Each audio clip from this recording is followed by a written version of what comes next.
కర్నూలు జిల్లా ఎమ్మిగనూరు పట్టణంలో ఏర్పాటు చేసిన చేనేతల ఆత్మీయ సమావేశం మరో సీఎం సిద్ధం సభలా మారింది. మంగళవారం స్థానిక వీవర్స్ కాలనీ మైదానంలో municipal vice chairman Nazir Ahmed నిర్వహణలో ఏర్పాటు చేసిన చేనేతల బాంధవ్యుల ఆత్మీయ సమ్మేళనం కార్యక్రమానికి ముఖ్య అతిథులుగా ఎమ్మిగనూరు నియోజకవర్గ వైసీపీ సమన్వయకర్త ఎమ్మెల్యే అభ్యర్థి బుట్టా రేణుక హాజరయ్యారు.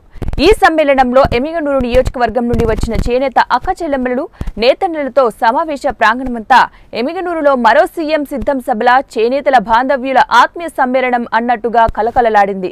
ఈ సందర్భంగా ఎమ్మిగనూరు నియోజకవర్గ బుట్టా రేణుక మాట్లాడుతూ ఎమ్మిగనూరు పితామహుడు పద్మశ్రీ మాచాడి సోమప్ప ఎమ్మిగనూరు పట్టణానికి అందించిన సేవలు చిరస్మరణీయమని, ఆనాటి నుండి తాత సేవలు నిలిచిపోయి ఇప్పటికీ తాతని గుర్తు చేసుకుంటున్నామని అన్నారు. ఆ తర్వాత ఆ ప్రాంతానికి ఎవరూ కూడా అటువంటి సేవలు చేయలేదన్నారు.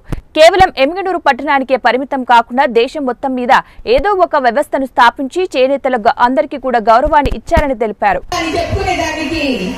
ఎంతో గర్వంగా ప్రతి ఒక్క చేనేత ముందుకు వస్తున్నారు.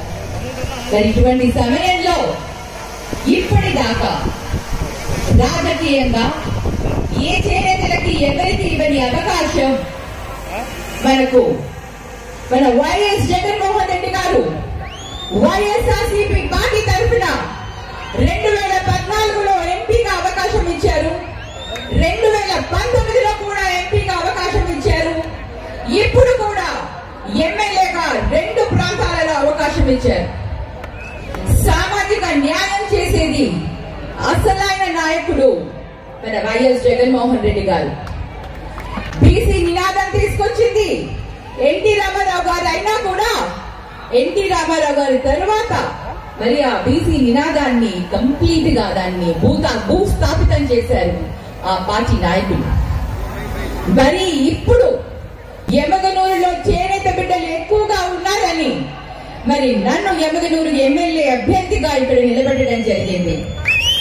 మరి ముఖ్యంగా ఎమ్మిగనూరులో ఉన్న ప్రాంతంలో ఉన్న కష్టాలు ఎంత కంప్లీట్ గా కుటుంబం మొత్తం కష్టపడితే గాని కూలీ సరిపోని కూలీలతో ఎంతో కష్టంగా ఈ రోజు గడుస్తుంటే వారందరికీ కూడా నేతన్న నేస్తామని 24,000తో అన్న ఈ రోజు సహాయం అందిస్తున్నాడు.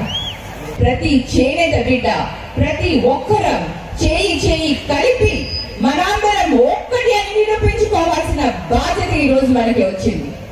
అవకాశం రాని రోజుల్లో మనం బాధపడ్డాం.